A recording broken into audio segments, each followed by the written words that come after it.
Zdravím a vítam vás pri sérii strašidelných príbehov. Dajte si čajík, kávu, pokojne sa usaďte a môžeme začať. Príbeh číslo 1. Buďte opatrní, čo si želáte. Sára si to prvýkrát všimla v útorok ráno. Malý tvrdý hrbolček tesne pod hruďou. Tlačila naň v sprche a trhala sa nad jeho nežnosťou. Pravdepodobne to je len modrina, pomyslela si. Hoci si nepamätala, že by sa niekde udrela. Vo štvrtok hrbolček narastol do veľkosti golfovej loptičky. Koža okolo nadobudla slabý modrastý odtieň ako farba žil pod bledou kožou. Keď ho teraz tlačila, prisáhla by, že cítila, ako sa pod jej prstami niečo pohlo. V tú noc ležala v posteli a nemohla zaspať. Ruku mala položenú na hrbolčeku. V tichu svojej spálne cítila, ako pulzuje. Nie toľko tom jej srdca. Toto bolo iné, arytmické. Ako niečo, čo skúša jej hranice. Doktorka ju mohla vidieť až v pondelok. Ak je to núdzová situácia, choďte na pohotovosť, povedala sestrička s nacvičenou ľahostajnosťou. Ale ako by mohla Sára vysvetliť, že toto bolo iné? Že keď teraz tlačila to miesto, cítila, že ju niečo tlačí naspäť? V sobotu si nedokázala zapnúť ani len gombiky na džíncoch. Rast hrbolčeku sa rozšíril a ťahol sa cez jej brucho v rozvetvených vzoroch. Pripomínali jej mráz na okne. V zrkadle ich videla, ako sa jej šíria pod kožou. Jemné, kryštalické vzory, ktoré zachytávali svetlo, keď sa pohybovala. V tú noc sa zobudila na pocit škriabania v tele. Odtácala sa do kúpeľne a rozsvietila ostré svetlo. Rozvetvené vzory sa rozšírili po jej hrudi dole až k bokom, ktoré slabo žiarili v tme, keď zhasla svetlo. Keď pritlačila ruku na najväčšiu koncentráciu rastu hrbolčeka, cítila, ako sa niečo pohlo. Nebolo to tekuté, ale pevné, geometrické. Je to naživé. V nedeľu ráno nemohla vstať z postele. Váha v jej strednej časti brucha sa stala neznesiteľnou. Vetvy sa jej rozrastli po stehnách a hore na krku. Ich kryštalické štruktúry boli teraz viditeľné aj bez svetla. Keď sa jej podarilo prevrátiť na bok, počula, ako v nej cinkajú, ako zvonko hra zo skla a kostí. V delíriu si spomenula, ako padali hviezdy na nebi minulý týždeň. Ako stála na svojom dvore a sledovala pruhy svetla, ktoré sa krúžili po oblohe. Jedna hviezda zostúpila príliš nízko, ktorej svetlo vrhalo na jej dvor zvláštne tiene. Vzduch voňal ako ozón a niečo iné, niečo sladké a kovové. Pokúsila sa natiahnuť po telefóne, ale jej ruky boli príliš ťažké, príliš tuhé. Konáre hrbolčeka na jej tele boli teraz všade a premieňali ju vznútra von. V zrkadle na stene svojej spálne videla, ako sa mení. Stáva sa niečím geometrickým, kryštalickým, hrozným spôsobom krásne. Keď upadávala do bezvedomia, Sára sledovala, ako sa jej ruka naťahuje k stropu. Prsty sa predĺžujú do jemných kryštáľových vlákien, ktoré zachytávajú ranné svetlo a rozptýľujú ho po jej stehnách v túhových vzoroch. Jej posledná ľudská myšlienka bola, že si mala dávať väčší pozor na to, čo si od tých hviezd žala. Sáru našli o 3 dní neskôr, keď zmeškala príliš veľa práce. Policajná správa opísala zvláštnu kryštalickú štruktúru v približnom tvare ľudského tela. Prípad zostáva nevyriešený, aj keď miestni obyvatelia tvrdia, že za jasných nocí môžu na Sárinom dvore vidieť zvláštne svetlá. Ako kúsky hviezd, ktoré padali na zem a čakali, kým si bude niečo prijať niekto ďalší. Príbeh číslo 2. Muž vo vlaku je stále vyšší a vyšší.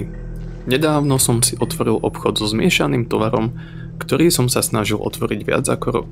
Keďže sme práve otvorili a mám len jedného zamestnanca na čiastočný úväzok, pracujem v podstate 7 nocí v týždni. Každý večer okolo 1 rána musím ísť posledným vlakom, aby som sa dostal domov. Keďže je to také rutinné, začínam každú noc vidieť vo vlaku tých istých ľudí. Konkrétne jedného muža som videl každú noc posledné 2 týždne. Je to muž v strednom veku, s pivným bruchom a vždy nosí rovnakú bejzbolovú čiapku. Za posledných pár nocí sa niečo zmenilo. Začalo to minulú sobotu. Prišiel do vlaku a sadol si na druhú stranu vagóna ako normálne. A viem, že to znie hlúpo, ale prisahám, že bol o pár centimetrov vyšší. Nie je to veľmi nápadné, ale prisahám na hrob mojej manželky. Jeho hlava zvyčajne siaha tesne pod riadidlá na strope, ale v tú noc bola jeho hlava rovnakej výške. Najprv som len pokrčil plecami. Možno sa predtým hrbil, alebo som si len zle pamätal. V pondelok večer som vedel, že niečo nie je v poriadku. Bolo aspoň o 10 cm vyšší.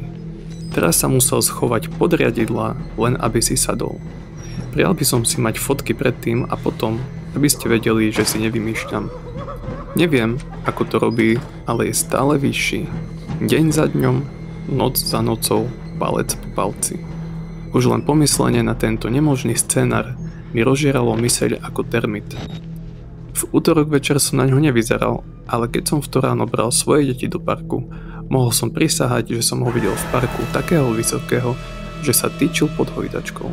V tej chvíli musel byť o vyše pol metra ešte vyšší.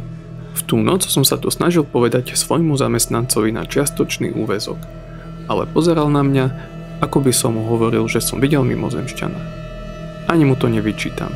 Váš šéf, s ktorým ste sa práve stretli, vám začne vyčítať, ako sa muž vo vlaku zdvíha. Prečo by ste mu verili? Čo ak je to len iný chlap? Hovorí, ako keby som nad tým vôbec neuvažoval. V stredu som strávil celý deň hľadaním spôsobov, ako by ľudia mohli byť vyšší. Všetko, čo som našiel, boli bizarné úseky a extrémne útržkovité operácie. A keď v tú noc nastúpil do vlaku, musel skloniť hlavu, aby nenarazil na strechu auta. Počas niekoľkých nasledujúcich nocí sa veľmi nezvýšil, ale stal sa chudším. Jeho ruky sa natiahli tak, že sa takmer dotýkali jeho členkov. Jeho krk sa hrozne natiahol do tej miery, že bol odporný už len na pohľad na hrbolčeky miechy, ktoré sa mu predierali cez kožu ako bezsrstý vyhľadovaný pes. Jeho vlasy sa tiež predĺžili. Jeho úskočná čiapka ledva dokázala poňať zmätok dlhých, čiernych prameňov, vojne padajúcich z oboch strán jeho pobláznenej tváre. Najhoršie na tom však bolo, že každú noc, napriek tomu, ako obľudne vyzeral, kráčal po vlaku, sedel na tom istom mieste a trpezlivo čakal na zastávku, kým pokojne odišiel. Nemôžem sa sústrediť. Ako by som si to mal v duchu zdôvodniť? Moja mama si myslí, že som len rozrušený zo smrti mojej ženy. Ale ako mám vysvetliť, čo sa skutočne deje? Nebudem zachádzať do detailov o každom dni, ale verte mi, že sa každú noc menil. Niekedy nápadne rád pribral pár centimetrov na výšku, niekedy sa takmer vôbec nezmenil. Ale za každým bolo niečo trochu iné. Celý čas, ktorý trávim v obchode, som roztržitý. Nastúpil som do rôznych vagónov a on stále nastupuje so mnou. Snažil som sa to vysvetliť mame, keď prišla vyzdvihnúť moje deti. Bojí sa o mňa. Nikto mi neverí, ani neviem, či verím sám sebe. Tento muž vstúpil do môjho života a šťuchol do môjho zdravého rozumu, až kým necítim, ako mi zovretie reality preklzne ako kus mydla medzi prstami. Čo mu bráni priblížiť sa ku mne? Zaútočiť na mňa? Prečo tam len sedí? Začal som sa nervózne triasť. Myšlienka na to, ako bude ten muž vyzerať dnes večer, mi zostala v mysli ako svrbenie, ktoré som si nikdy nedokázal poškrabať. Včera večer vošiel dnu. Jeho kosti praskali ako tenký ľad pri každom kroku. Jeho koža bola tak pevne pritlačená ku kostiam, že by ste mohli vidieť každý väz na každom viditeľnom klube. Jediné oblečenie, ktoré teraz mal, boli roztrhané tepláky a jeho klobúk.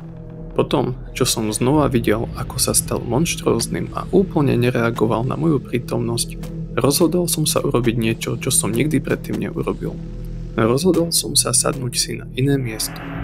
Zvyčajne zostávam blízko zadnej časti vozňa, pretože on zvyčajne sedí vpredu. Len 3 zastávky od miesta, kde zvyčajne vystupuje, som sa rozhodol, že si sadnem na sedadlo, ktoré je priamo pred ním. Po 3 hlbokých nádychoch a zanechaní všetkých starostí som vstal a vybral som sa na prázdne miesto oproti nemu. Keď som si sadol, ani nezaregistroval moju existenciu. Nikdy predtým som ho nevidel pod týmto uhlom. Lepší pohľad ma len naplnil pušiacím strachom a ľútosťou. Oči mu trčali po stranách hlavy. Zreničky mal mliečne biele ako slepý starý pes. To, Čo býval jeho nosom, bol teraz vystretý ako rypák jelenia. Jeho zuby boli ostré ako medvedie zuby a vždy vrčal ako ohrozený lev, ktorý chráni svoje mláďata. Sedel som tam a hľadel mu hlboko do očí. Nie som náboženský muž, ale pri pohľade na túto strašidelnú postavu predo mnou som v srdci vedel, že hľadím na nejaké nezvestné stvorenie, ktoré sa plazilo z hlbín pekla, len aby ma trápilo svojou nevšednou prítomnosťou. Keď sme odchádzali z poslednej zastávky pred obvyklou destináciou tohto tura, konečne prehovoril. Sandy, Luke, Jonathan, Christine, Mark, Liam, Melissa, Alexander. Hovorilo to mená mojej rodiny. Od mojej zosnulej manželky a detí, po moju matku a bratrancov, ktorých som roky nevidel. Nehybne, neochvejne a bez jediného škrabnutia v ľadových očiach uvádzal meno za menom. Moji starí rodičia, môj brat, moje netere, synovci, keď sa vytratila rodina, dokonca sa začali vyslovovať mená priateľov z vysokej školy a starých priateľov zo strednej školy, ktorých som mal. Cítil som, ako sa mi peste skrútili do klúbka na kolenách, keď som tam sedel a počúval, ako tento mimozemský tvor vymenúva všetkých, ktorých som si kedy mohol vážiť. Až nakoniec to bola jeho zastávka. Ako každú noc predtým, pokojne bez slova vstal a odišiel z vlaku do čiernej prázdnoty noci. Čokoľvek mi zostalo z mojej mysle, bolo rozbité na kúsky. Toto muselo skončiť tak či onak. Keď som si prvýkrát všimol tieto zmeny, okamžite som skúsil nájsť ďalšiu pomoc v obchode, aby som už nemusel ísť vlakom. Dokonca som urobil pohovor s niekoľkými kandidátmi. Niektorí z nich boli na túto pozíciu veľmi dobrí, ale za každým, keď som im išiel zavolať, aby som im povedal, že dostali prácu, niečo ma napadlo a povedal som im, že to nezvládli. Ako keby niekto kúklil moje slova. Vždy, keď som otvoril ústa, aby som povedal, že dostali prácu, moje ústa sa zavreli, hovor sa skončil a oni neboli prijatí. Nemôžem to urobiť. Po včerajšej noci to nemôže pokračovať. Keďže moje deti teraz zostali s mojou mamou, nikto ma nespochybnil, keď som si kúpil zbraň. Neznášam zbrane, desia ma, ale tá vec na druhom konci vagóna ma desí ešte viac. Celú dnešnú zmenu som strávil pozeraním sa na pištoľ v zásuvke môjho stola, v duchu som sa pripravoval, čo mám vôbec v pláne urobiť. Keď som sa dostal do vlaku, to stvorenie nastúpilo späť, no vyzeralo rovnako ako včera. Prvýkrát po niekoľkých dňoch, keď to neurobilo žiadny výrazný rozdiel. Na ďalšej zastávke, skôr ako som mohol vymyslieť akčný plán, som vstal a pribehol som vedľa neho. Namieril hlaveň na jeho neuveriteľne zdeformovanú lebku a vystrelil. Tvor nevydával žiaden hluk. Keď sa zvalil na bok, jeho nočná mora spôsobila, že telo bezvládne padalo na sedadlá vedľa neho. Na zlomok sekundy viem, že som videl, ako sa postava na zlomok sekundy zmenila späť na muža, ktorým kedysi bola. Vybehol som z vlaku a len utekal preč.